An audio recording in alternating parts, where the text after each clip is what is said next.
tarde. Boa tarde a todas as pessoas que estão nos assistindo agora, que vão nos assistir depois. Bem-vindas ao webinário Gira Expandida, Literatura no Campo Ampliado, no Congresso de 75 anos da UFBA. Essa é a nossa quarta gira, nessa sexta-feira na Bahia. Pedindo licença aqui a Babá Oxalá, para abrir palavra para vocês. Eu queria abrir essa gira com uma imagem, que é uma imagem que tem nos perseguindo aí desde a nossos cards de divulgação, que é uma cobra. Eu queria abrir nosso encontro hoje com essa cobra do tempo. Se ela consegue aparecer aí para vocês.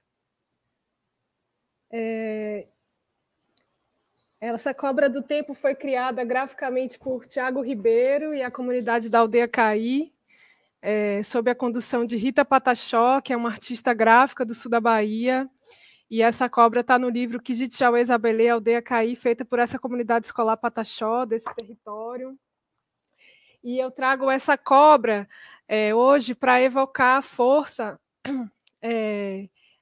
né, das cobras, né, de tentar costurar essas discussões que têm acontecido no movimento desses tantos encontros que têm acontecido aqui nesse webinário, e evocar essa imagem da cobra mudando de pele em movimento, né, do campo que se abre para um pluriverso, para outras possibilidades mesmo de conceber os saberes e fazeres do campo da palavra, de performar essa expansão, de procurar outros nomes para essa palavra, que talvez não seja a expansão, e que tanta gente rodou com essa palavra, né, nas nossas pesquisas, nos nossos encontros.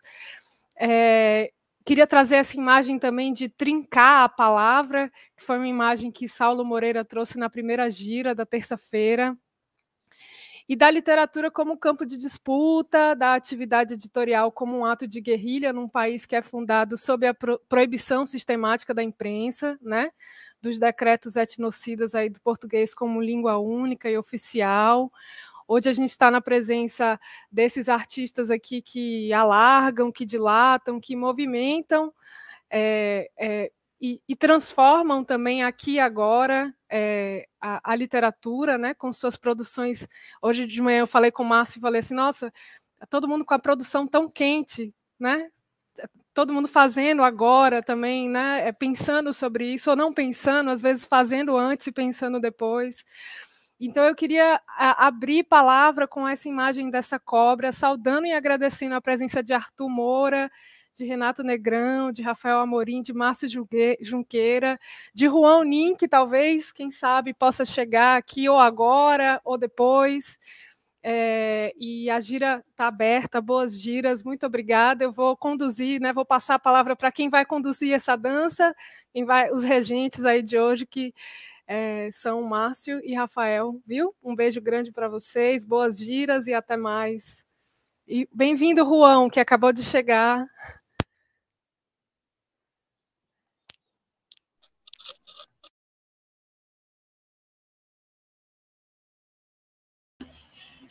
Oi, Lau, obrigado por essa chegança. Sejam todos bem-vindos, bem-vindas e bem-vindes à nossa quarta gira nesse congresso. Tenho pensado muito nessa nossa presença como um lugar de resistência. Começo pedindo licença a todos, todas e todes, e dizer que nesse movimento que fazem os corpos e as palavras, nós já estamos girando. E não estamos só, porque agora a gente gira aqui em nome da presença e de todas e todos que não estão em corpo, mas seguem em memória. Aqueles e aquelas que nos sonharam, aqui estamos presentificando, colocando nossas pedagogias no Congresso de 75 anos da Universidade Federal da Bahia, a partir desse projeto lindíssimo de pesquisa chamado Gira Expandida, é a nossa literatura no campo ampliado. A gente gira em parceria e agradecimento pela orientação de Laura Castro e nossos colegas professores, pesquisadores, artistas e estudantes, Márcio Junqueira, que está aqui comigo, Candice Didonê, Jaila Barros, Rodrigo Carvalho, Sinara de Araújo, Cacá Fonseca, Tiago Ribeiro e Cíntia Cibarra. Muito obrigado. É aqui que colocamos nossos encantos, nossas mandingas, criando arapucas para desarmar armadilhas, reaprendendo a dançar e a falar e a escrever e se inscrever, chamando nomes, convocando outras presenças, e assim a gente segue girando. E o que é que o corpo chama? Então é desse movimento, dessa produção de vida com as palavras, que a gente chega a um dos pontos onde a gente vem colocando as nossas energias há algum tempo. A sombra desse nome literatura expandida. O que é isso, né? Que é menos uma categoria fechada, hermética, e mais um terreno a ser arado, germinado, onde a gente pode mexer, remexer, apropriar, quebrar, morder, esticar, fazer caber, retirar, lambuzar, destruir para construir de novo, e o que mais for da ordem desses encantos todos, né? Uma literatura que sobrepõe o gênero textual e a ideia de livro, que provoca os próprios cânones e formatações, como um vento que espalha as muitas folhas agrupadas durante tanto tempo, tantos anos. Agora nós estamos aqui, reagrupando nossas folhas de uma outra maneira, revisitando até a ideia de livro, que agora foi movida pelo vento, por essa força que a gente não vê, mas que a gente sente. Hoje, 10 de dezembro, a gente está interessado em virar vizinha uma das outras, avizinhar as ideias, encontrar as saídas e entrar em livros como percurso. A gente está interessada pelos poemas prédios, onde a gente possa fazer morada, reaprender sobre o manual de abraços, soletrar quem nos falta, ou quem sabe dar uma outra história tibira, inventar e reinventar outras maneiras de lidar com o som de palavras coloniais em outras línguas, de tramar um percurso em potiguês, de celebrar nossa capacidade de sonhar um outro idioma, instituir outras cenas, dar a ver concertos para o erro, ser marginal que bota fogo em obras, criar armadilhas dos signos, colocar no mundo não os 2 primeiros em um vago lote, mas os 3 primeiros, os 4 primeiros, todos os primeiros, que são do tamanho de lotes vagos inteiros. Pois bem, para a nossa gira continuar acontecendo e se avizinhando, e que para essas literaturas trazidas permaneçam em expansão, eu passo a palavra dessa chegança ao meu amigo Márcio Junqueira e agradeço. Obrigado, Rafinha. Lindo é bode de boca, amigo. Queria saudar, agradecer a presença de todos os presentes. E, ao invés da gente apresentar vocês, eu acho que é mais instigante, mais interessante vocês se apresentarem. Então, eu pediria que vocês, cada um de vocês, se apresentasse nessa girada inicial, mas também já queria jogar uma provocação nessa chegada. Os últimos meses, né, ao longo desse ano, nesse grupo de estudo que a gente tem aqui na UFBA, a gente tem pensado muito essa palavra, literatura expandida. O que é esse termo, né? O que é essa literatura expandida? O que é essa expansão da literatura? Então, a gente não tem respostas. A gente chegou em muitos lugares e talvez o que interessa seja mesmo o percurso do que é a chegada em algum lugar definitivo. Então, queria jogar essa provocação para vocês também. Como vocês entendem esse termo literatura expandida? Vocês se identificam com eles? Vocês não se identificam com eles? Vocês acham que dialoga em alguma medida com o trabalho de vocês? Vocês acham que não dialoga nada? Enfim, é isso. Arthur, pode começar?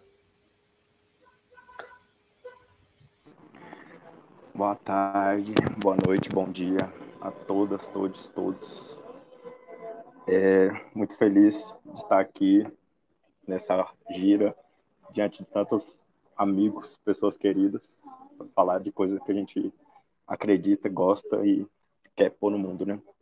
Me chamo Arthur Moura Campos. Eu nasci em Goiânia. Precisa de falar o ano, gente? Goianiense, mas paulistano em grande medida. Quando eu fui fazer arquitetura, estudei lá e agora estou aqui em Belo Horizonte, assim como o Renato Negrão aqui, vizinho de tela e vizinho de cidade nesse momento. E é difícil falar de si, mas eu acho que um dilema da poesia muito é desse, assim, né? Que eu acho que quando a gente se inventa, a gente está inventando os outros também. E eu vou falar um poema que eu acho que melhor do que ficar falando sobre mim aqui, pode ser isso. E depois eu vou na questão da poesia expandida. De onde vem o novo? De onde vem o novo? Para onde vai o velho? O novo vem do velho. O velho viva o novo. O novo viva o velho. O velho viva o novo. O velho uma ova. Novo fora novo. Dentro de todo vivo. Pedaços de todo morto. Ouço no grito.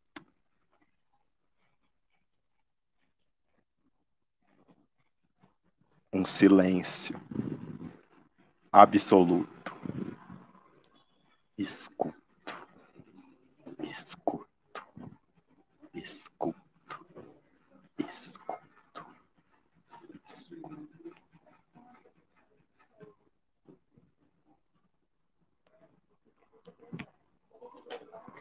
Esse foi o poema. E o que eu queria falar agora é da poesia expandida. Só um comentário breve para girar a gira, né? Eu acho que quando fala literatura expandida, ele é um termo que ele já tenta caçar o fim dele mesmo, assim, né? Porque acho que é mais um ponto de partida do que um campo de definição quando fala literatura expandida, porque eu acho que o que a gente considera literatura na sociedade atual é muito o que eu considero que é imaginação, na verdade, ou outros nomes que a gente daria, assim, de construção de histórias, construção de imaginários que são reais, assim. Porque foi delegado à literatura esse campo que em outras culturas tinha outros nomes, né? Tinham nomes de religião, tinham nomes de artes. A poesia mesmo, ela é difícil de ser enquadrada na literatura, muitas das vezes, sabe? No lugar de poesia que eu pratico, que tem uma coisa visual e sonora também. É uma definição que muitos, quando eu converso com meus amigos e amigas poetas, a gente tenta ver que talvez a poesia não esteja dentro da literatura, né? Seja um campo que ela gira em outras órbitas. Mas eu acho que tudo vale, assim. Se for para poder expandir e misturar as artes, eu sou literatura expandida. Mas se for para tentar criar uma caixinha nova, eu estou expandindo essa expansão também. Tá? É meio que isso. Beijo. João, pode seguir, João? Juan. Oi, gente, boa tarde. Vocês conseguem me ouvir? Tudo certo? Eu já aviso para todo mundo também que está ouvindo a gente que eu acordei aqui na Moca, em São Paulo, sem energia, então estou aqui utilizando o final da bateria de power bank, do celular, de tudo para manter aqui online, mas pode ser que de alguma maneira, em algum momento eu caia e é por esse motivo. Então, boa tarde, né? Tiande Caruca, Caruporã. Eu me chamo João Nin, eu sou um artista potiguara de Natal do Rio Grande do Norte, né? Estou em São Paulo como migrante há 7 anos, nesse trânsito entre esses dois territórios. E estou muito feliz de estar aqui, muito obrigado pelo convite, muito feliz de estar entre pessoas que estou conhecendo agora e pessoas que já admiro, como o Arthur, que acompanha pela internet, né? Então, muito feliz de estar aqui nessa gira, nessa troca, nessa fogueira de pixel, que eu tenho chamado. E sobre esse termo de literatura expandida, é muito louco porque estava conversando hoje com uma amiga minha sobre língua e linguagem, e eu não sei nem se eu sei o que é literatura ainda, né? Imagine a literatura expandida, né? E eu gosto muito de não saber das coisas. Eu acho que não saber contribui mais do que saber, né? Ainda mais porque tudo que a gente sabe são ficções e construções que não necessariamente fazem parte da lógica das nossas cosmovisões, ou dia a dia, ou cotidiano, não necessariamente servem para nós, e a gente acaba encaixando nossos mundos para caber nessas coisas que vêm de fora, né? Então, quando eu penso em literatura expandida, eu gosto de pensar no que nós temos falado muito nos movimentos indígenas, que é a queda do antropoceno, né? Fico pensando se às vezes a gente tira o protagonismo dessa construção de humano diante dessa existência, dessa natureza que é toda essa vida que habitamos, fico pensando que no pensamento a gente também coloca o cérebro no centro de tudo, né? E, enfim, a gente pensa por todos os poros. Então, fico pensando sobre a literatura, sobre o que é que está no centro, o que é que está no foco de tudo isso. E fico pensando que talvez esse termo venha para diluir esse centro, né? E que a gente comece a pensar, a se escrever por outras perspectivas, né? Não só talvez a centralidade do que é, o que seria a centralidade da literatura para vocês, a palavra, a letra, o significado, não sei o que seria. Então sinto que quando vem para esse lugar de literatura expandida, me convoca a romper essas fronteiras. Talvez não seja nem de romper as fronteiras, mas de diluir essa concretude, talvez transformar em água essa terra que já está consolidada tanto, né? Como literatura. Então, como eu venho de uma base que a letra, a literatura e como está estabelecida é um trauma, né? É uma dificuldade muito grande de se manifestar através disso. É a possibilidade de olhar para um grafismo indígena e entender que aquilo também é literário, digamos assim, né? Entender que a forma e a organização de alguns colares de sementes ou de algum artesanato, ou do trançado de algum artesanato também é uma forma de escrita, assim como a oralidade também, a língua é uma caneta que escreve nos ouvidos, né? No papel que é o ouvido. Então, acho que quando vocês me convocam com esse termo provocativo, literatura expandida, são essas coisas que aparecem no meu imaginário diante das referências que eu tenho e diante da dificuldade que é o mundo literário para mim, né? Eu lancei um livro ano passado, mas agora eu estou tendo que fazer uma adaptação dele para prosa e eu falei, meu Deus, como é difícil, porque o jeito que eu escrevi o livro já é a expressão da minha insuficiência e das minhas dificuldades diante desse mundo que está posto. E aí, enquadrar isso dentro da prosa, caraca, que dificuldade. É muito difícil, né? Então, se a literatura expandida, eu fico pensando que seja talvez uma possibilidade de destravar esses lugares, né? Esse mundo único que é a literatura, do que foi estabelecido que é a literatura dentro da academia, sei lá, desses mundos que vivemos. Então, eu acho que a literatura expandida nesse sentido me convoca a não me... Qual é o contrário de expansão? Contração. Contração, né? Eu acho que é um lugar que não me deixa apenas contraído.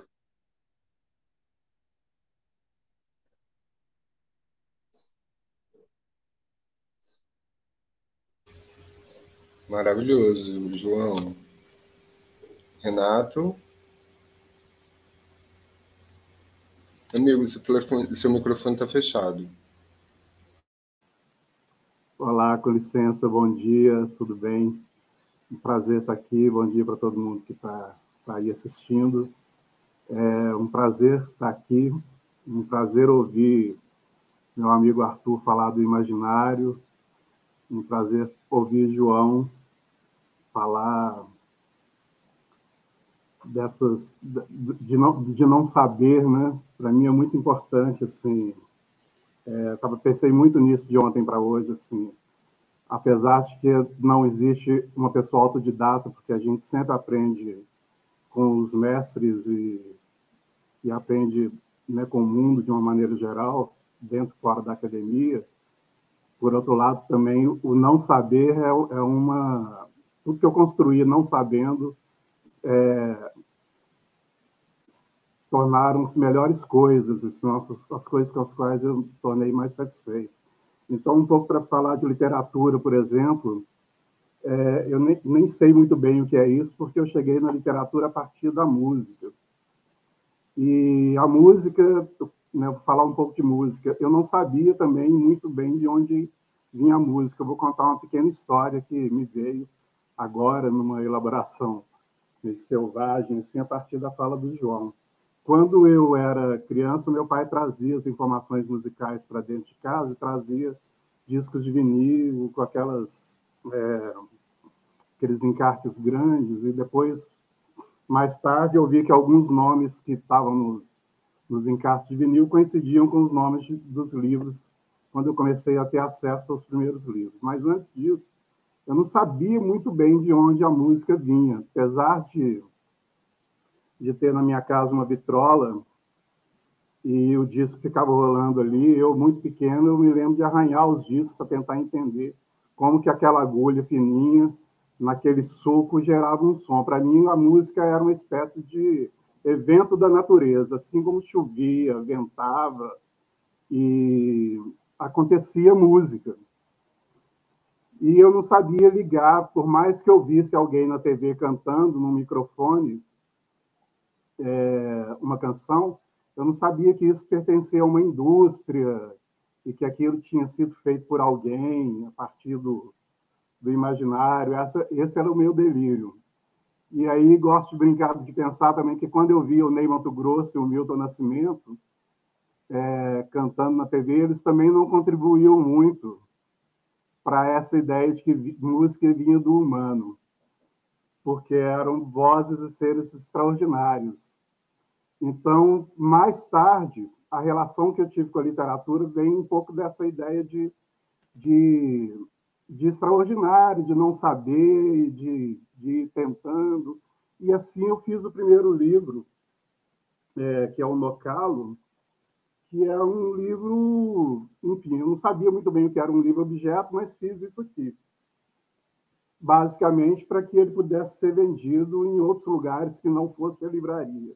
Eu acho que isso dá se tratando do meu primeiro livro, isso dá bem a ideia do que eu entendia como literatura, de como, né, poesia, artes plásticas, que era uma coisa que eu nem sabia muito bem o que era também.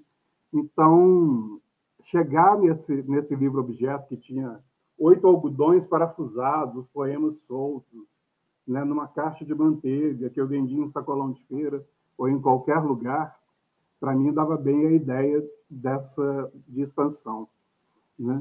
E eu acho que todas as tentativas minhas vêm um pouco desse lugar de troca, de coreografia, que entender a palavra como coreografia, né? A literatura, para mim, é uma coisa um tanto estranha, apesar de eu estar aqui nesse cenário cheio de livros e de CDs. O lugar onde eu escrevo é muito mais um ateliê com tesoura, câmera fotográfica e outras coisas, do que propriamente só o papel e uma caneta. Me considero muito mais assim um artista que trabalha com letras, sons, do que propriamente alguma coisa que está inscrita em algum campo qualquer, seja ele literatura ou qualquer outro. E o livro, que é um objeto que eu gosto muito, que eu considero um objeto de guerrilha, ele também nunca é alguma coisa estanque em si. Ele sempre apresenta algum projeto futuro que eu estou desenvolvendo, né? E ele também resgata alguma coisa que eu já trabalhei muito, seja em performance, em letra de canção, ou em outros campos, que acaba sendo esse espaço. Eu gosto de pensar o livro muito como um espaço do entre, né? E aí, pegando um gancho da fala maravilhosa da Leda Maria Martins, aqui nesse mesmo evento, anteontem, fico pensando sempre nessa ideia de extensão, né? A extensão cria um vínculo, né? Um vínculo entre o velho, né? O antigo, o novo, e aquilo que se pretende construir, que a gente muitas vezes não sabe nem muito bem o que é, nem onde vai dar. Eu acho que é por aí. Vou ler um poema para girar, então.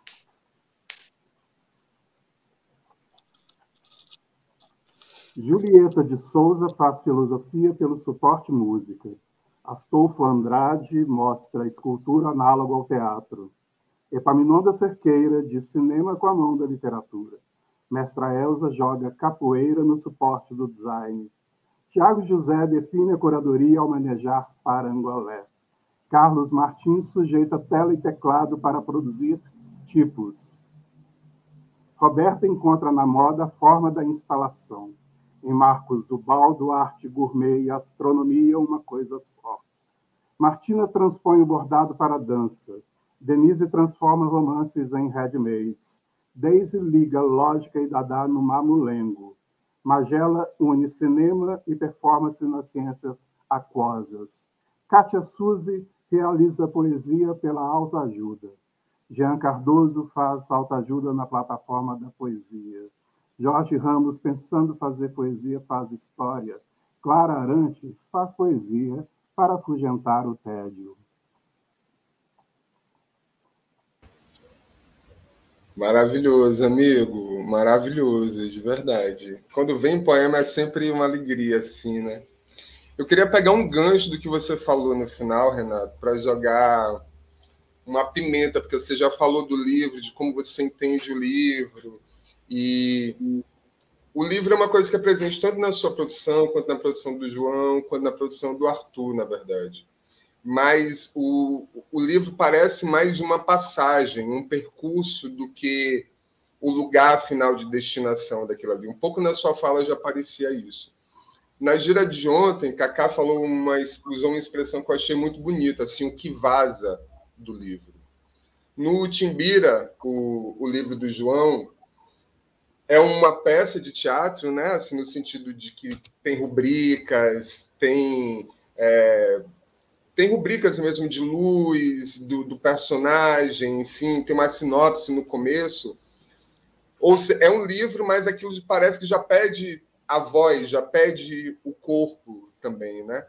Você tem... O Renato tem muitos tipos de escritas com fotografia, escritas com corpo. Arthur também. Arthur tem um livro que é uma casa, na verdade, também, né? Como vocês entendem esse lugar do livro na produção de vocês, né? Que é um lugar, às vezes, muito fetichizado na literatura, né? Como se a literatura fosse só o livro, enfim. É uma discussão que eu acho que a gente pode puxar também desse lugar, dessa centralidade do livro, dessa centralidade do impresso. Mas como vocês se relacionam com o livro? Como vocês entendem ele dentro da produção de vocês? Que lugar é esse que o livro instiga, ou que o livro pode ser, na verdade? Eu ia bem puxar João e ele caiu de novo. Mas, Arthurzinho, você quer vir de novo aqui nessa... Eu entro. Assim que o João entrar, a gente já puxa ele, para não perder a chance. Sobre livro, né? O que eu penso sobre livro e sinto é que, desde criança, eu gostava muito do objeto. Assim, eu tinha aquele prazer, sabe, de cheirar livro, pegar livro, ver livro colorido, ver livro grande, ver livro pequeno, ver livro que salta. Parece que eles eram bichos, assim, sabe? Uma coisa meio de vida. E conforme eu fui me vendo como poeta e escritor, esse prazer aumentou, assim, que eu sempre tive muita afinidade com as artes em geral, assim. E quando eu... Aí, ó, o João entrou agora. Vamos... João, para pegar você no gancho, vou rebater a pergunta aqui para aproveitar quando você está conectado, sobre os livros que o Márcio perguntou. Consegue ouvir? João? Vamos ver se ele está ouvindo. Voltou? Acho que ele não está ouvindo ainda, né? Mas, concluindo aqui a ideia, que depois a gente passa, que eu fui aprendendo a fazer livros, assim, tanto que eu comecei me autopublicando, assim, como o Renato mostrou da experiência dele. Os primeiros livros que eu fiz foram eu mesmo imprimindo, aquela experiência do zine e tudo. Eu acho que tem sempre uma questão de tecnologias e acessos, sabe? De que a gente fica sempre em disputa, porque o livro, por muito tempo, ele foi um objeto caro de ser feito. Ainda é caro, mas é bem menos do que há 40, 50 anos atrás. Você tinha que ter uma estrutura de gráfica, uma editora, tinha toda uma indústria, né, que estava ali ao redor. Mas hoje em dia é possível você, com com recursos acessíveis, fazer um livro. Mas, eu sinto que por mais que tenham se mudado os tempos, a gente tem outros tipos de veiculação da palavra, o livro ainda permaneceu muito parecido com o que ele era na origem dele, assim. É uma tecnologia que conseguiu se firmar com o tempo, né? O livro Codex, como a gente conhece, que é de página que vira, que é grampeado na lombada, ele conseguiu se sustentar por um tempo, assim. Ele tem a sua eficiência, né? Ele consegue armazenar as informações, e a própria escrita foi se adequando a ele, a coisa de você ler em linhas, ler em blocos, né? O que é ler um livro num pergaminho, o que é ler um livro num livro de páginas, né? Isso muda a sensação do livro. E são essas coisas assim que eu fico pensando sobre o livro. Acho que ele é um recurso expressivo, que às vezes a gente esquece, mas ele já tem implicações muito grandes, só pelo jeito como ele se apresenta pra gente. A capa do livro, o miolo do livro, né? Se o livro fosse uma coisa que a gente bebesse, como é que seria esse livro, né? Eu fico sempre tentando quebrar o conteúdo pela forma também, que eu acho que é um caminho interessante.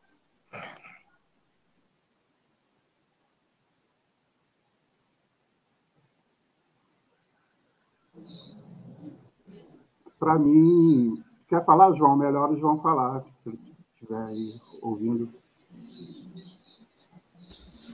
João, oi, gente, vocês conseguem me ouvir? Sim. Perdão. Eu consigo ouvir vocês, mas eu caí bem na hora que estavam falando de Tibira, então eu não peguei nada depois que... Quando começaram a falar de Tibira, eu caí, tá? Então, só para avisar. Mas acho que tentei sair aqui da minha casa também para ver se essa internet móvel consegue ficar melhor, mas estou aqui ouvindo vocês. Fique tranquilo.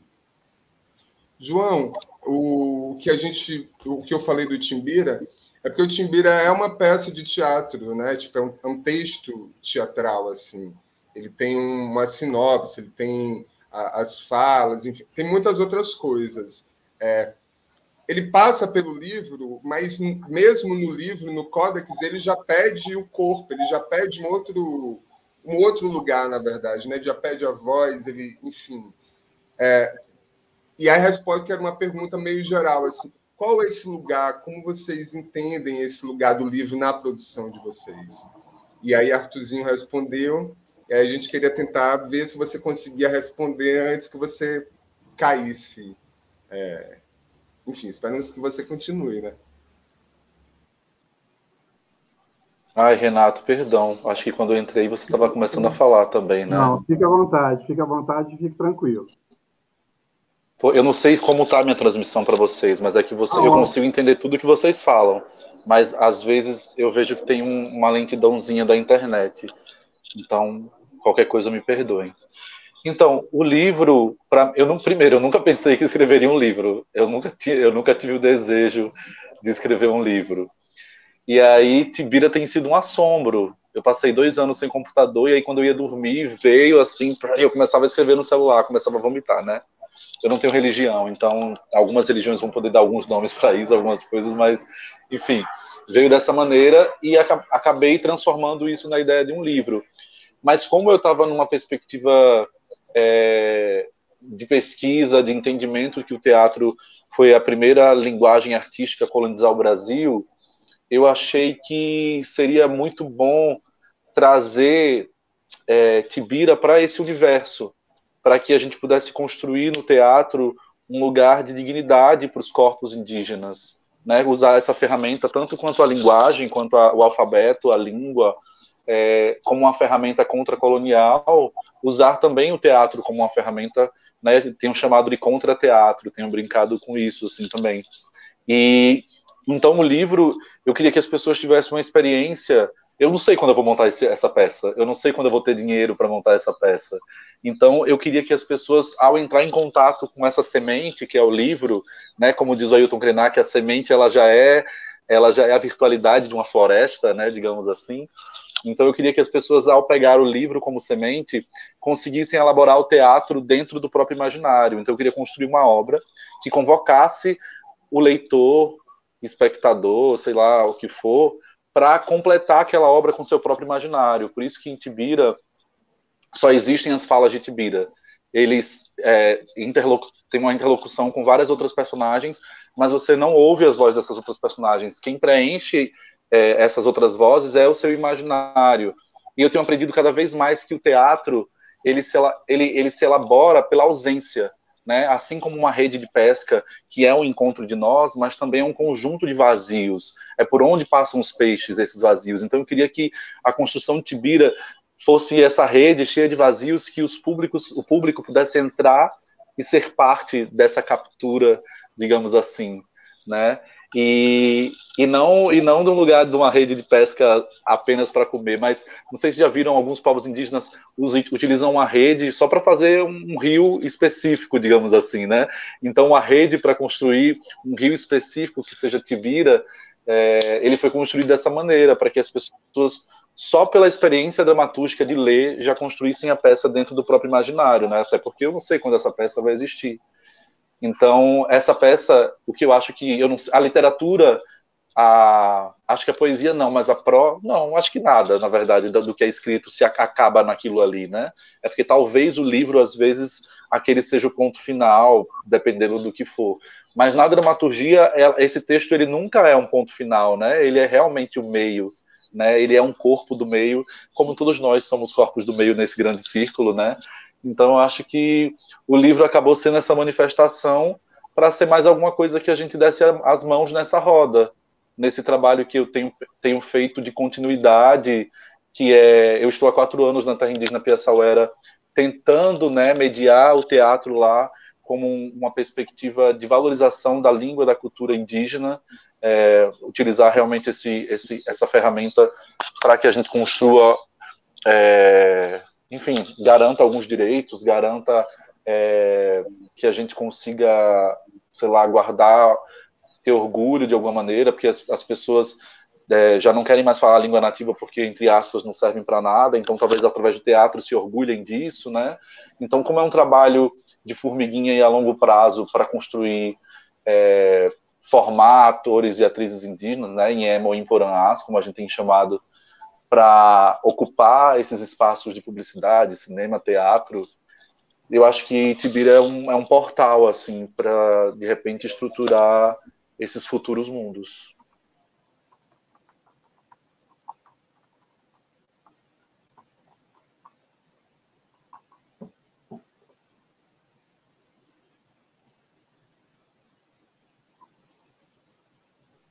Deu para ouvir?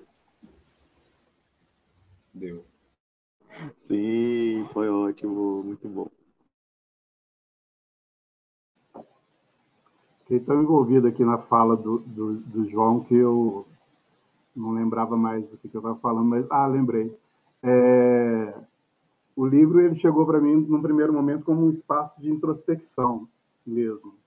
Eu vivia num ambiente basicamente, né, em certa medida, bastante hostil, a partir de um determinado episódio também, foi um episódio hostil, e morava numa rua sem saída, onde eu era o único morador, né, preto.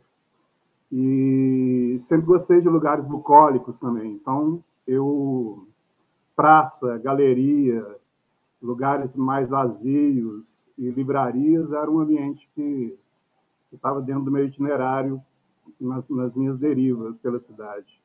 Então, basicamente, eu ia para uma livraria para topar com qualquer coisa, e eu já gostava das palavras por elas mesmas, as letras, e ali eu tentava tatear a descoberta de algum mundo. E a gente nunca sabe muito bem por que a gente escolhe um livro quando a gente é muito novo. E aí eu comprei um livro qualquer por causa do título, que me interessou. Chamava Os Jovens Infelizes. Um adolescente, isso poderia trazer ali alguma resposta. E aí eu comecei a ler um livro do Pasolini. Não entendi muita coisa, mas era um livro do Pasolini.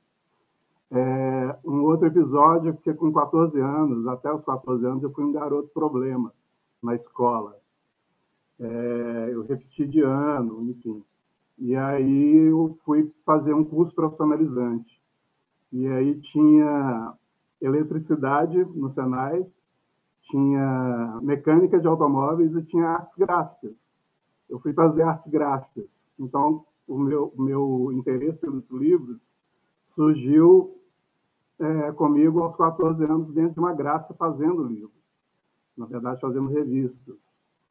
E então o caderno, depois a livraria, o livro, eles estavam sempre muito juntos, assim, né? Eu estava numa gráfica mexendo ali nos equipamentos, afinando o maquinário, dentro de uma câmera escura, ampliando uma fotografia, trabalhando com fotolito, né? Cheguei a trabalhar como...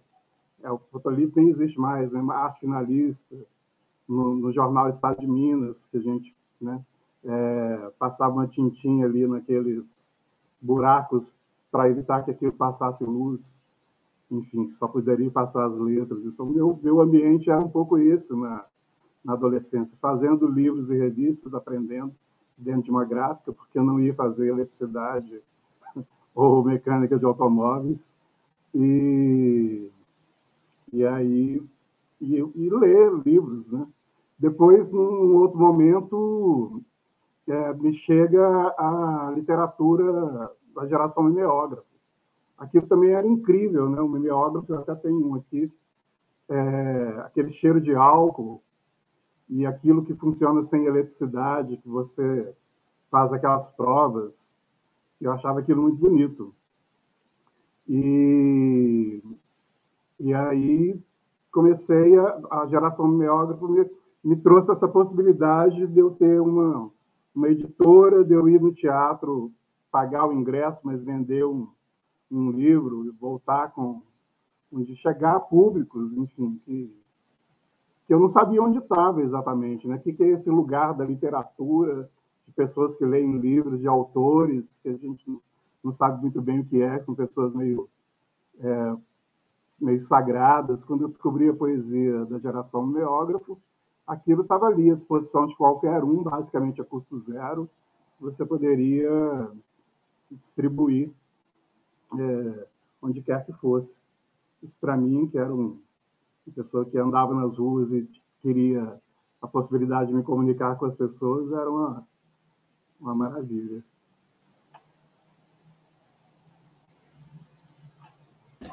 Ai, que massa! Muito bom ouvir, né?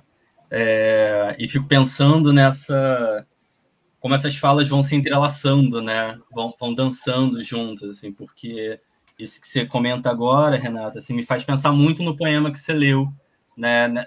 Dessas pessoas que vão fazendo muitas coisas, né? E vão tateando muitos terrenos, assim. E aí eu queria trazer essa provocação também, né? Porque a gente tem 3 convidados hoje que vêm de campos distintos, né? Arthur vem da arquitetura, Renato das artes plásticas, João vem do teatro, né? E eu acho que seria interessante, assim, ouvir um pouco como se chega nisso que a gente chama de literatura, ou nesse interesse pelas palavras, né? Para a gente pensar outros nomes para algo que já está instituído, né? Como que cada um chega a partir do teatro, a partir da arquitetura, né? Ou como dançar junto, né? Como fazer essa dança com a literatura e a arquitetura, como fazer essa dança da literatura e do teatro, com as artes plásticas, com a performance, com tudo, né?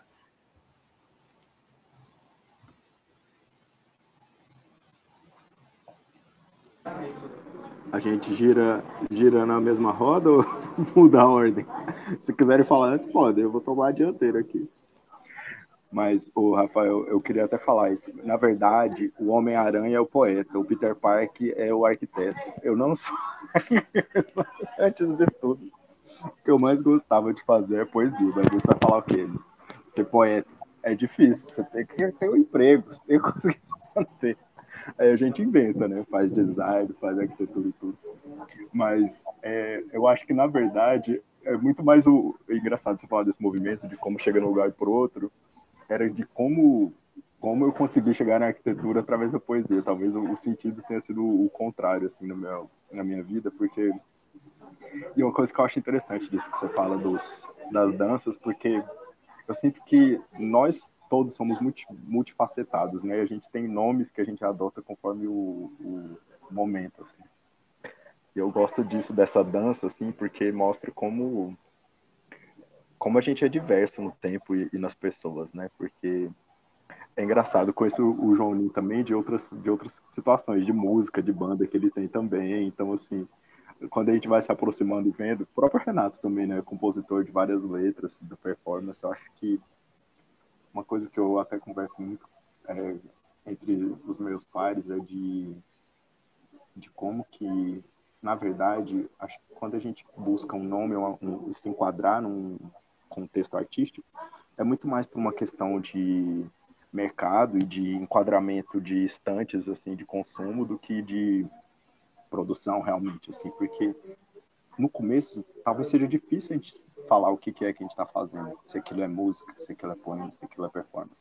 Aí conforme as coisas vão se mostrando para o mundo, a gente vai falando, não, isso aqui obviamente era um poema, eu pensei que era um poema desde o começo, mas se a pessoa falar, não, acho que isso aqui rende música, você também, não, nasceu para ser uma música, olha aqui, claro, eu sonhei isso aqui em acordes, eu acho que eu gosto dessa ideia de que até a provocação que vocês fizeram do expandido é um pouco disso que eu gosto, sabe, de a gente desfuncionalizar ou multifuncionalizar as coisas, né? Que aquela frase máxima que o Paulo Leminski fala, famosa, eu acho que ela é bem boa nisso, assim, de que a poesia é um inutensílio, né? E que eu acho que a gente pode estender para outros campos isso também. Talvez tirar as funções ou misturar as funções, a gente possa descobrir um dos novos aí.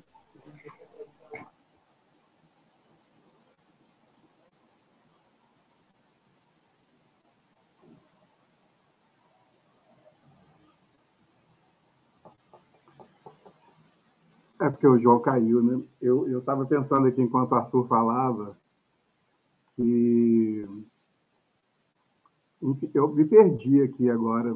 A pergunta foi qual? Eu estava muito delirando aqui enquanto o Arthur falava. Fala aí, Rafael. Foi mais essa provocação, né, de como transitar entre esses muitos campos, né, esses muitos terrenos, como habitar todos eles. Não, eu estava delirando aqui muitas coisas, porque quando você falou de outros campos, essa noite eu fiquei conversando até muito tarde da noite com o Daniel Vinchoni e acordei muito cedo, eu acordo muito cedo, e ele também. E a primeira pessoa com quem eu falei de manhã foi o Daniel. Dormi com ele e acordei com o Vinchoni. E estava conversando justamente sobre dança, né? Sobre a performance que eu fiz recentemente, que era uma dança. E estava contando, ele falou, mas eu acho que vocês têm isso aí por conta do Grupo Corpo, enfim. E aí eu falei, não, é assim, do Grupo Corpo, mas também outras pessoas, né? E citei a Dudu de Herman, que é uma bailarina, enfim, daqui de Belo Horizonte, que era minha vizinha, e me conhece desde adolescente, com quem eu, mais tarde, fiz alguns trabalhos, assim, né? Mas muito por conta disso também. A minha vida sempre foi transitar entre esses campos, assim, um pouco por conta do que eu disse no poema, um pouco para afugentar o tédio. E também porque eu acho que é um dado do nosso tempo mesmo, né? Transitar entre vários campos, né? Seja da arte ou não, mas um pouco de uma maneira onde se possa, né, pensar, já que a gente está falando de literatura, para usar essa palavra, né, que talvez nem fosse necessário, de enxergar literatura, livro, leitura no mundo, né? Nas coisas do mundo mesmo. Né? Ler as imagens, tanto da arte quanto fora da arte, como literatura. E aí eu sou um pouco cria de festivais de inverno, onde a gente ia não só para fazer cursos, né, de literatura, mas tantos outros, né? Dança, artes plásticas, enfim. Mas fiquei pensando também um pouco aqui que as entrevistas que eu dei, que estão aí na internet, geralmente eu falo a mesma coisa, e fiquei pensando assim, um jeito de dizer outras coisas nesse lugar aqui agora. E aí foi por isso, né, aos 13 anos eu quebrei o vidro da minha vizinha, que era do Dudu Herman, que era uma bailarina, na hora que ela estava chegando. E assim eu conheci essa artista, assim, que eu acabei, né, ela me viu crescer porque eu quebrei o vidro da casa dela, enfim. E na minha rua tinha essa pessoa que era muito interessante. E tinha muitos pianistas também, muitos músicos.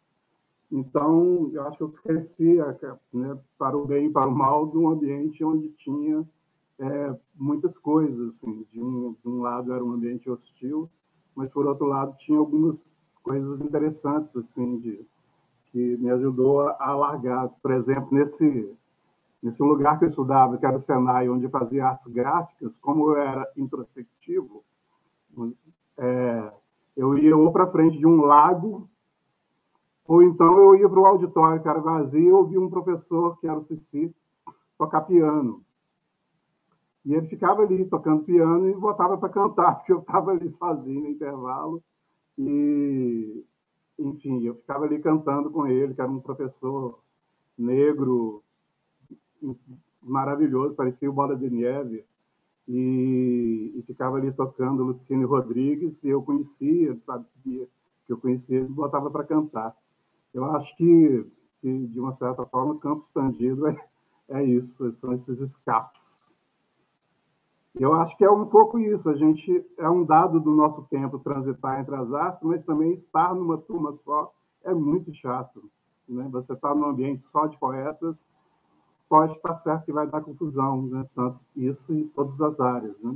Aí, quando você vai ver que vai dar treta num campo, você corre para o outro.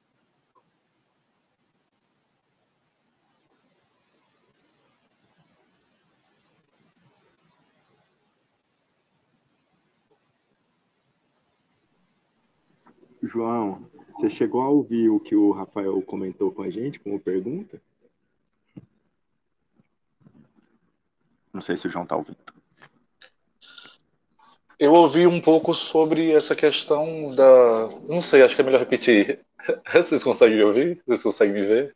Sim, tá tranquilo. Eu posso repetir, não tem problema.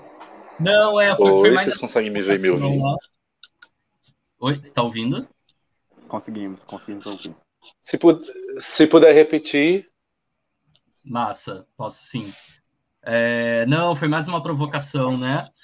De pensar como que vocês vêm Tá cortando. transitando. Agora, fala de novo. Cortou. Foi? Tá dando para ouvir agora? Eu não consegui te ouvir. Não consegui ouvir. E agora?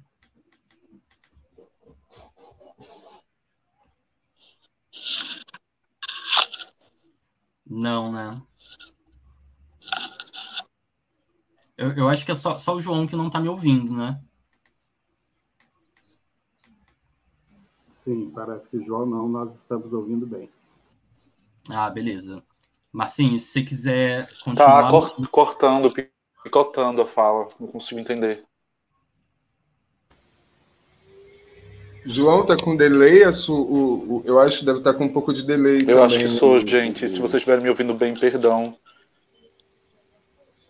Realmente a internet hoje não ajudou, porque...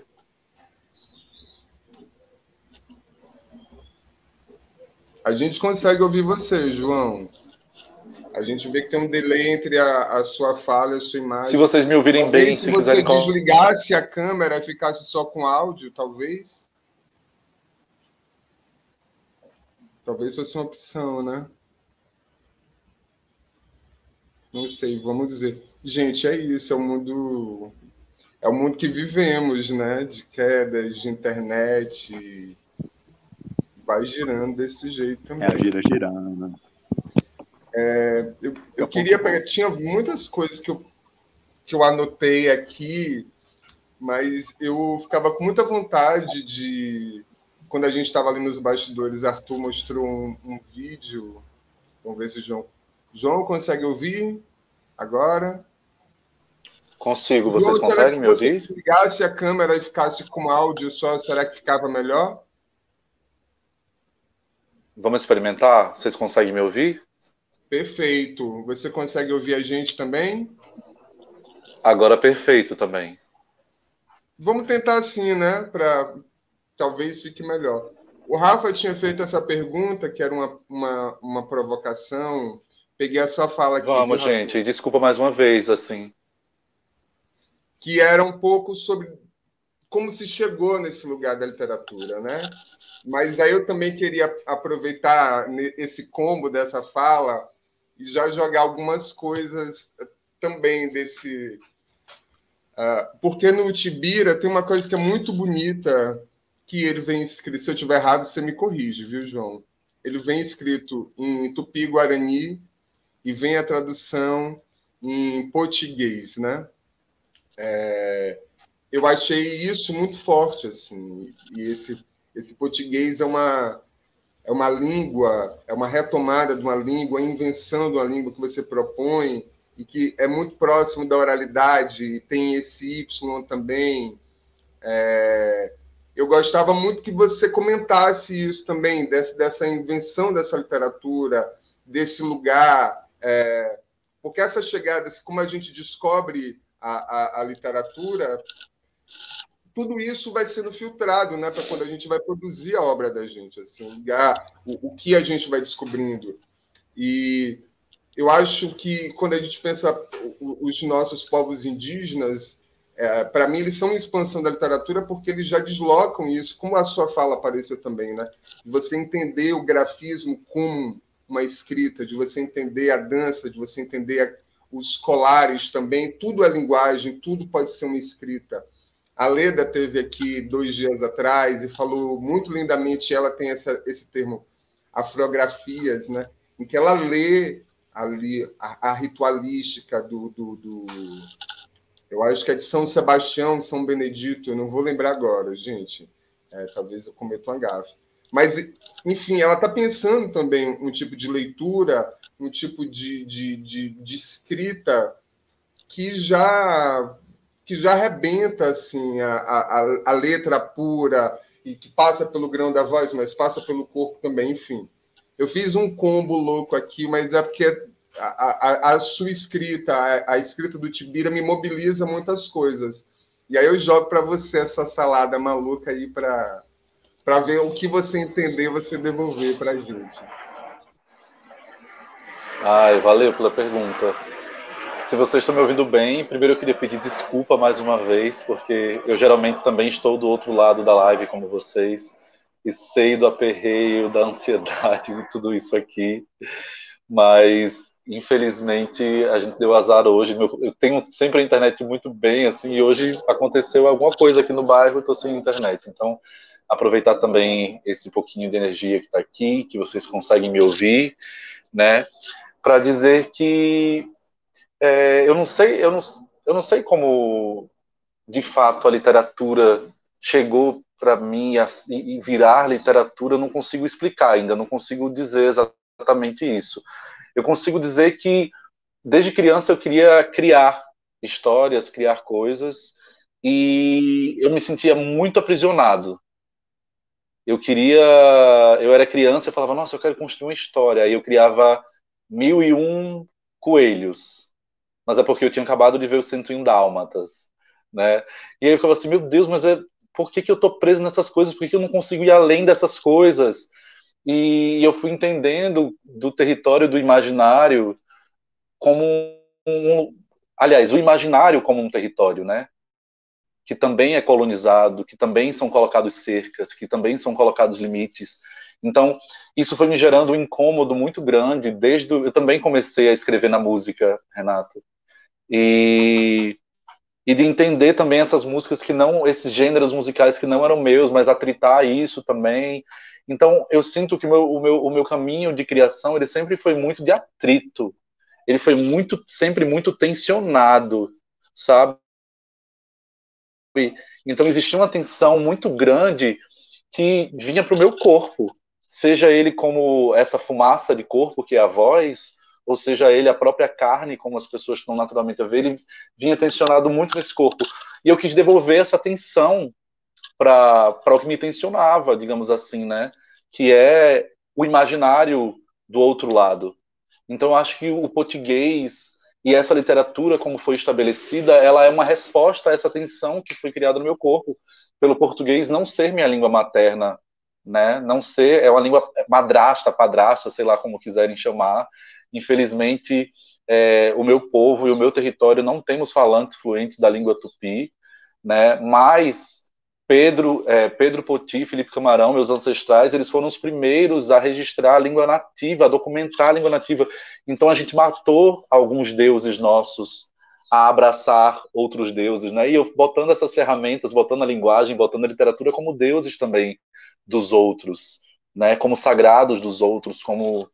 Então, eu fico pensando, eu acho que a minha literatura surgiu dessa maneira como uma resposta, como um ruído mesmo, assim, um incômodo ao outro mundo que se impõe como naturalidade, né? E que soterra o meu, que me estrangeiriza, né? Porque aqui em São Paulo, até lá em Natal, as pessoas olham para mim, nossa, você parece chileno, parece boliviano. Aqui mesmo eu fui assistir uma peça, a mulher chegou, olá, Pablo, não és meu peluqueiro Pablo? A mulher pensava que eu era o cabeleireiro mexicano dela, e tipo assim, por que as pessoas continuam achando que nós não somos daqui por termos, né, enfim, independente da mestiçagem como for, mas por que as pessoas acham que nós não somos daqui enquanto as coisas que não são daqui são naturalizadas, né? As pessoas olham um cocá da Alice Pataxó e falam, oh meu Deus, olha quantas aves ela teve que matar para fazer esse cocá, quando na verdade ninguém mata bicho nenhum para fazer um cocá, né? Se pegam penas que caíram, se pegam penas que estão naturalmente não mais no corpo do animal, mas ninguém olha para um colar de ouro ou de prata e fala assim, nossa, quantos indígenas foram mortos para fazer esse colar? Quantos peixes foram contaminados com mercúrio? Né? Quantas águas foram deformadas para construir esse colar? Então, as coisas... o Brasil, como o Ailton Krenak fala, ele é uma falsificação ideológica, né? Ninguém questiona o branco, mas questiona por que você é indígena, né? Tá tudo invertido, tá tudo invertido. Então eu quis criar essa literatura, desinverter isso, né? Colocar a língua nativa, você falou corretamente, Márcio, é Tupi-Guarani mesmo, Tupi-Guarani e Andeua, né? Porque tem Guarani, tem Tupi-Guarani, Andeua, Biá, eu não, acho que o Guarani Kaiowá, acho que não tem Tupi-Guarani, acho que é Guarani Kaiowá mesmo. Mas, enfim, o tronco tupi, ele é muito rico, né? Inclusive, como o meu mestre linguista, Luan Apicá, fala, o tupi, ele é muito mais poético que o português, né? Às vezes, no português, só cabe 2 sentidos numa palavra. No tupi, a palavra, dependendo de como você fala, da intenção que você fala, tem outro significado, né? Potiguara, que significa comedor de camarão, mas dependendo de como você fala, poti, poti, potu, poti, pode ser bravo, bosta, flor, camarão, pode ser tanta coisa, né? Então, eu acho que a minha literatura surgiu, como eu falei antes, como um portal para que eu pudesse recuperar essas cosmovisões, essa dignidade, essa percepção de mundo, que essa ponte entre eu e o meu passado, ela foi quebrada, né? E é cobrada pelo outro mundo, que eu tenho uma ligação direta com isso, né? Mas das nossas florestas genealógicas, das nossas árvores genealógicas, fizeram móveis coloniais. Então a gente não tem como, apesar de eu ter uma bisa que foi aldeada diretamente, muitas pessoas não vão ter essa, e saber o território, saber tudo, muitas pessoas não vão ter, e isso é cobrado da gente. Então eu acho que a minha literatura surge para dizer tanto para mim quanto para as outras pessoas que estão ao meu lado, né, para reconhecer quem veio antes de nós e, ao mesmo tempo, dizer que nós só basta ouvir o sonho, o sangue, o silêncio que é aqui, presente com a gente, né, e pode construir agora. É tudo sobre agora também, né? Então, eu não sei explicar como que a literatura surgiu. Eu não sei, eu nunca tinha pensado, inclusive, como literatura, viu? Esse livro, eu nunca, nossa, eu fiz literatura. É muito louco, eu nunca pensei isso. Então, é como se, não sei, eu estou usando as ferramentas que me foram dadas agora ao favor da gente. Então, surgiu dessa maneira.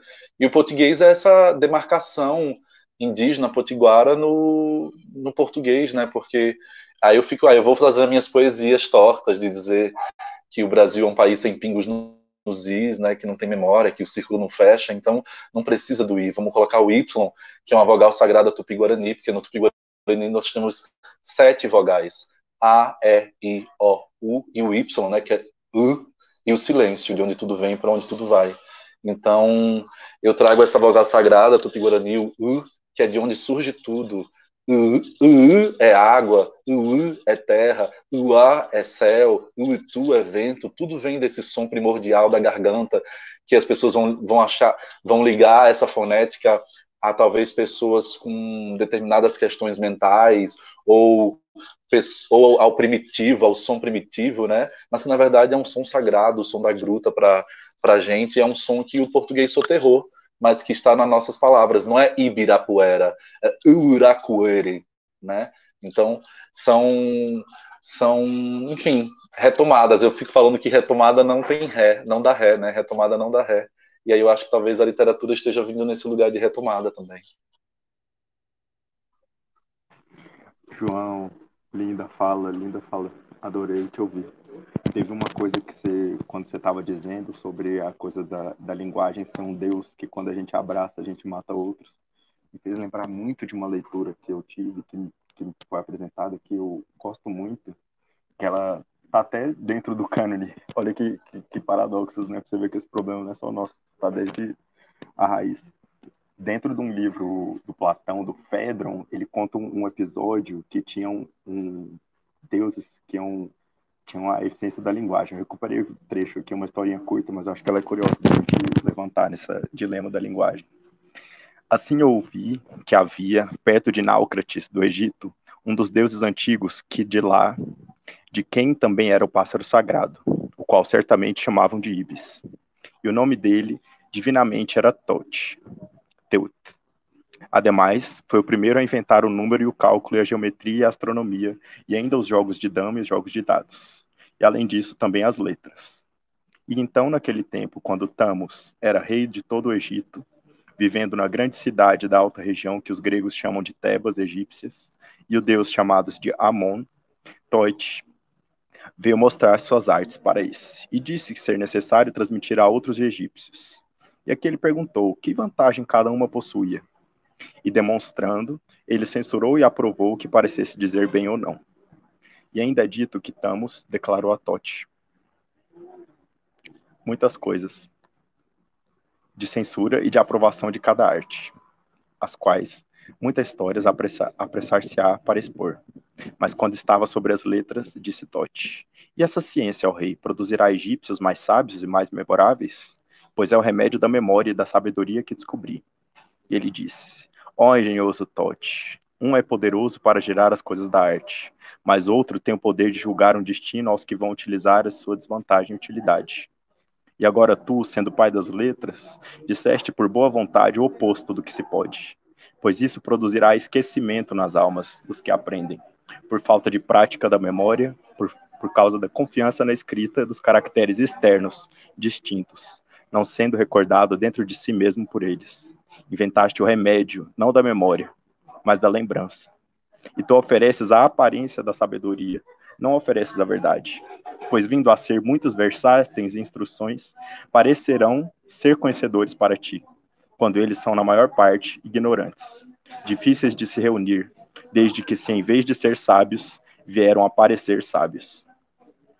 E eu acho essa passagem muito potente, que ela fala muito do dilema da linguagem escrita, que a gente delega a nossa memória para ela, confiando que a gente vai perpetuar o conhecimento a partir das letras, né? E eu acho engenhoso quando o João falou dos deuses que a gente abraçou em volta deles, foram esses, assim, que me vieram, sabe? Amigo, que sequência é essa? Fala de João, eu vou te servindo depois disso aqui, eu tô até querendo fumar um cigarro, já nervoso aqui, meu Deus, como é que eu lido com isso tudo aqui?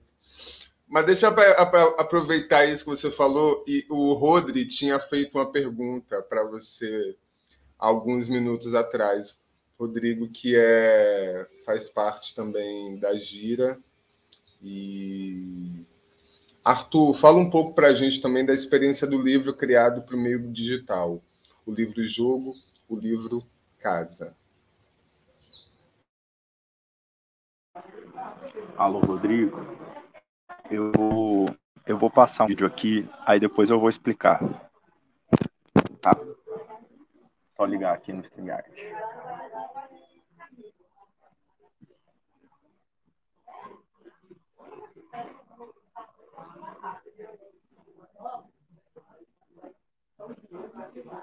Vamos ver se já está aparecendo aí para vocês.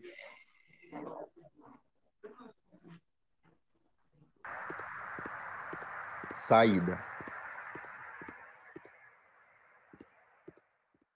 O céu cerca a água, cerca a terra, cerca o sol, cerca o céu, cerca a água, cerca a terra, cerca o sol, cerca o céu, cerca a água, cerca a terra, cerca o sol, cerca o céu, cerca a água, cerca a terra, cerca o sol, cerca o céu, cerca a água, cerca a terra, cerca o sol, cerca o céu, cerca Privada, a água, privada, cerca privada, a terra, privada, cerca privada, privada, privada, privado, privado, privado, privado, privado, privado, privado. Querido vizinho, não sei se te conheço.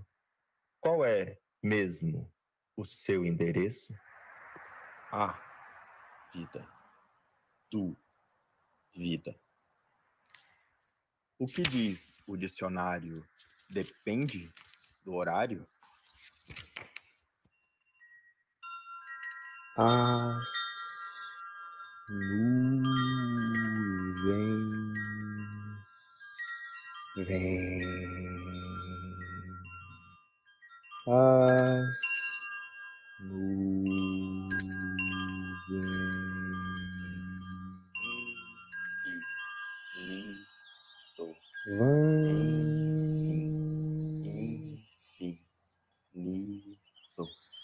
Enfim, infinito,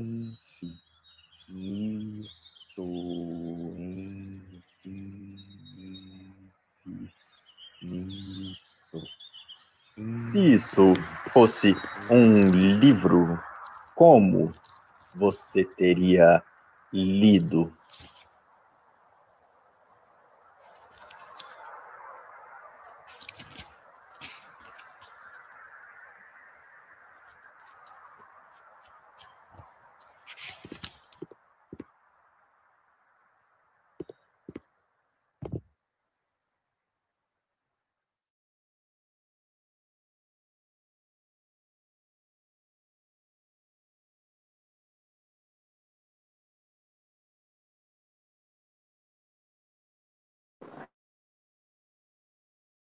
Voltou? Estão me ouvindo? Deixa eu ver se eu coloquei o microfone aqui.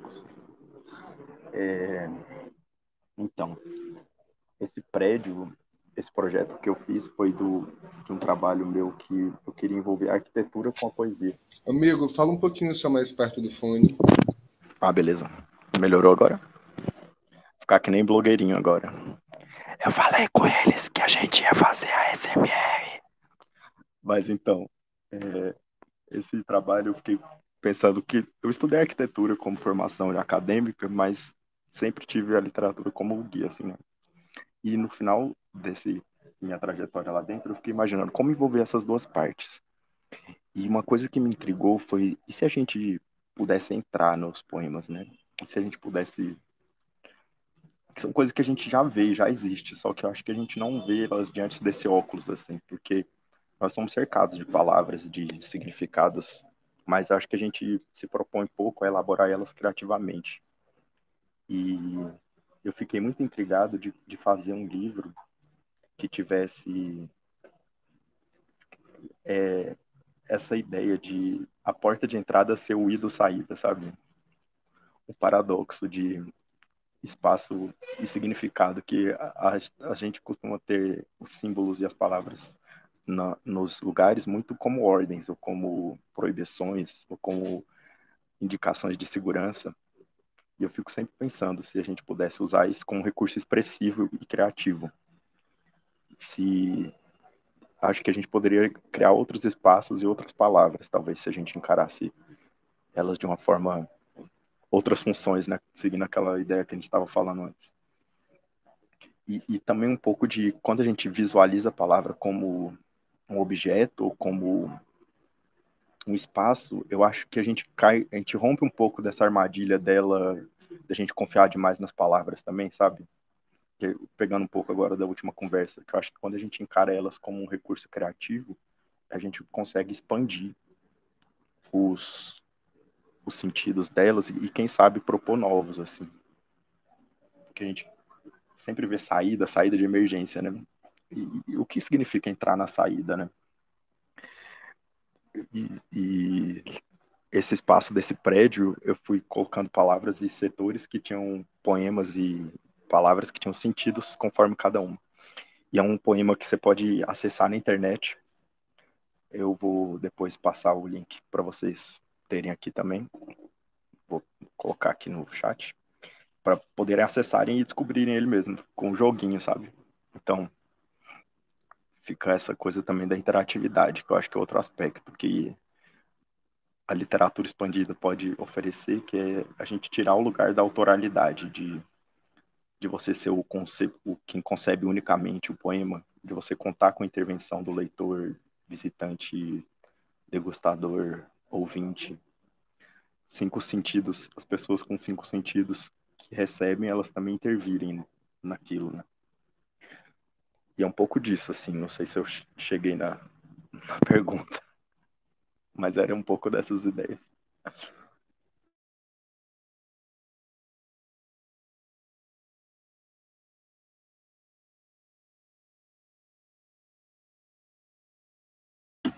De certa forma, acho que é o trabalho de Renato também, né? Quando ele se coloca nesse lugar do acaso, de fotografar as placas da rua, os caminhões e essas outras escritas, né? Fico pensando nessa dissolução da autoria, né? A gente está num campo assim altamente criativo, cotidianamente criativo, né? Que seria muito injusto delegar só a arte ou a literatura ou a poesia só como lugar da criação, né? O cotidiano é também criativo e vejo isso muito no trabalho de Renato. Renato, se você quiser pontuar a partir disso também. Bem-vindo de novo, João. Eu posso pegar esse gancho do Rafa para jogar uma coisa para o Renato também? E que bom que João voltou, que felicidade. Renato, eu conheço, assim, não sou um ultra conhecedor da sua obra, mas acompanho há um tempo e gosto muito. E o último livro que você lançou, Odisseia a Vácuo, que eu acho incrível, acho de verdade, assim, uma das melhores coisas da última década. Você trabalha com procedimento, tem a versão impressa do livro, que é deslumbrante, saiu antes de ontem uma versão em vídeo que você fez para Macrofonia também, né? Tem um zine dele, que é mais um registro diferente. Já ouvi você falando esse poema algumas vezes, mas ele tem na composição dele um processo de deslocamento e apagamento, né? Você trabalha com esse deslocamento, com apagamento, que me parece próximo também do que João faz, mas quase no sentido inverso, né? Quer dizer, é um sentido inverso que vira quase um Ouroboros, assim, na verdade, né? Porque João está produzindo outras inscrições, uma inscrição que, de alguma forma, trabalha contra um apagamento dessas línguas nativas, mas você também, no seu trabalho, no Odisseia especificamente, tem um apagamento que é um apagamento lacunar e um apagamento também dessa voz de autoridade, né? Você faz uma brincadeira com essa coisa, assim. Esse discurso que está sendo, esse discurso de autoridade enunciado, você vem cá e subverte mesmo, né? Tipo, apaga esse discurso, deixa essa lacuna. Eu gostaria que vocês pudessem comentasse um pouco sobre esse procedimento, enfim, sobre essas coisas que eu tentei levantar aqui agora. E porque eu acho que você trabalha com muitos processos compositivos, né? Ao longo da sua carreira, enfim, como poeta. Mas no Odisseia Vácuo, especificamente, tem esse procedimento que eu acho muito potente e como ele é usado no Odisseia Vácuo é muito irônico, assim. Eu acho muito divertido o Odisseia.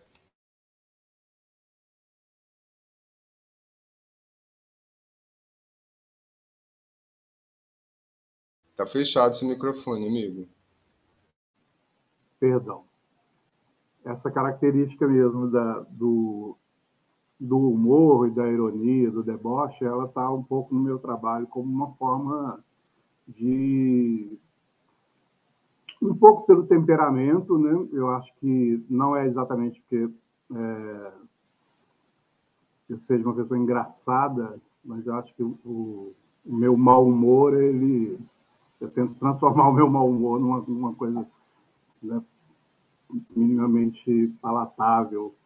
E aí o Odisseia, ele é um pouco pelo temperamento, mas um pouco por revolta, por insurgência, um pouco de revolta mesmo, assim, de indignação diante de coisas que eu só vim entender muito mais tarde. Assim. Então, enquanto criança, eu era, né, como mencionei, o garoto problema. Eu acho que uma forma de dar vazão a essa indignação e essa revolta foi um pouco pelo deboche e pela ironia, enfim, pelo humor.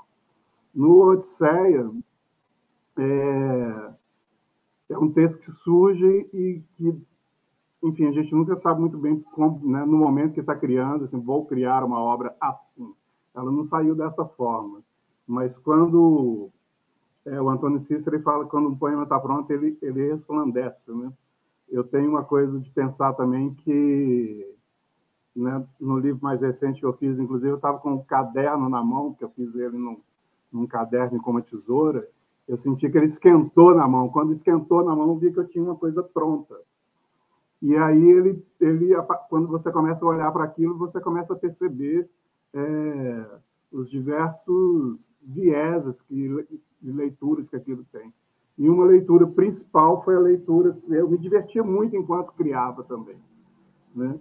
E ali foi uma maneira... Quanto mais eu ia me divertindo, eu ia apagando, né? E no final eu vi que eu apaguei todo um cânone, né? Apaguei aquilo que poderia ser chamado de cânone, para sugerir no vazio, que é aquilo que originalmente nos é negado, apagado, enfim. Enquanto a gente tem uma leitura do mundo, um aprendizado totalmente europeu, eu acabei construindo um texto que dá essa leitura de apagamento do cânone, né? E aí eu chamei de Odisseia Vácuo, pensei em dar outros títulos, não acabou ficando esse mesmo, e gosto muito dessa ideia da arte contemporânea, do artista, do leitor, do receptor, como um leitor ativo, né? E não contemplativo da obra, não só contemplativo, mas ativo. Então, aquele branco, em vez de ser só um suporte do pigmento e da tinta que está ali naquele invólucro que é o livro, ele vira um branco ativo, onde o leitor participa daquela ausência, né? Ele completa no imaginário aquilo que está faltando. Então, o Miguel Javaral, que é meu editor e que escreve, né, sobre o Odisseia, ele fala assim, né, você apagou o Ocidente, né? E aí É interessante o Odisseia por conta disso.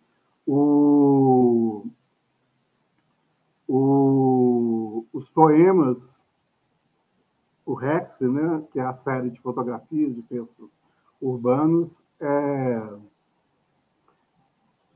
é um pouco desse movimento da cidade enquanto laboratório de criação, enquanto ateliê, né? E eu me propus a fazer esse trabalho de escuta da cidade e de treinamento do meu campo visual para essas percepções do que um dos trabalhos, né, do que a paisagem urbana, a escrita urbana tem a nos oferecer e em que a gente pode interagir com ela, ressignificando os textos que originalmente não são literários, né? E aí, algumas vezes a gente intervém no texto, às vezes a intervenção é só no olhar, né? Está no site, né, que é o renatonegrão.org. Eu preferi não colocar aqui as imagens, enfim, estão aí. Eu vivo colocando também uma hora ou outra no Instagram. E é um dos trabalhos onde eu observo e interajo com a cidade na rua como ateliê. Tem um outro trabalho, por exemplo, que é de fotografar as pichações, mas onde eu acredito que a pichação contribui com a arquitetura, né? Você não pode apagar um prédio mal feito, mas tem sempre a ideia de apagar um picho que se questiona a beleza dele, né? E eu gosto do gesto caligráfico do picho como uma matéria bonita, assim, e que muitas vezes valoriza até os edifícios, enfim. E um dos trabalhos urbanos, enfim, onde eu penso a rua como um ateliê. E fiquei pensando também um pouco isso esses dias, conversando com um amigo, como que, né, a pandemia, né, nos dá nos coloca esse problema, né? Se você não pode sair na rua, como você trabalha, né, tendo a rua como laboratório? Então você começa tendo que criar outros artifícios de um pensamento amplo, né, e de expansão do nosso imaginário para pensar e continuar produzindo com um pouco né, de pensar a criação livre e pensar a rua, mas não necessariamente estando nela, né? Na medida que se envelhece também, você vai saindo menos de casa, a rua vira menos o seu ateliê, né? Não na mesma medida de quando você tem 20 anos, né? Então, é uma questão também para se pensar. Gente, a gente tem, infelizmente, 2 minutos já. Poderia passar tarde aqui. Dezenas de perguntas ficarão para outro momento. Então, vou me despedir e passar a palavra rapidamente para vocês se despedirem. Foi uma alegria verdadeira estar aqui com vocês hoje. E procurem esses autores maravilhosos. E muito obrigado pela presença de vocês aqui.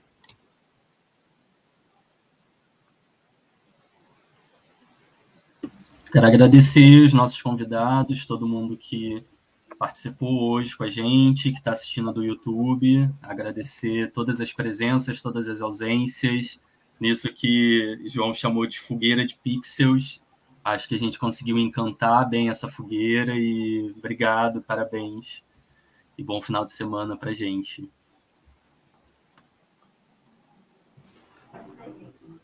Eu que agradeço, gente. Muito obrigado por vocês terem tido paciência e generosidade para entender o meu contexto de hoje, que só agora no final a internet voltou à eletricidade. Eu estava preocupado com as comidas na geladeira. E então, muitíssimo obrigado aqui por estar junto de vocês, conhecer o trabalho do Renato, do Arthur já admirava há muito tempo, conhecer Márcio e Rafael, assim, com mais proximidade, além do perfil do Instagram, né? E obrigado a todo mundo que assistiu a gente, né? Bom final de ano para vocês, que apesar dos pesares, vocês tenham muita força aí para, né, se manter em pé, se deixar ser amado, amarem também, porque estamos todos precisando disso, né? Para a gente se coletivizar cada vez mais e se fortalecer. Então, muito obrigado pelo contato, pelo convite, pela lembrança. Auê. Auê. Também queria agradecer o convite a todo mundo que está aí participando. Márcio e Rafa, muito grato por tudo. Laura também, todo mundo envolvido. João, foi um prazer te ouvir, quero conversar mais contigo. Vem para BH, vou para São Paulo, a gente tenta se falar e vamos trocando. Muito legal, muito bom mesmo. Arthur, vamos tentar combinar alguma coisa, porque hoje é sexta-feira, a gente mora na mesma cidade. Obrigado, gente. Um abraço. É isso, gente. Boa sexta-feira para todos. Se eu tivesse uma latinha aqui, eu já fazia assim, ó. Até uma próxima.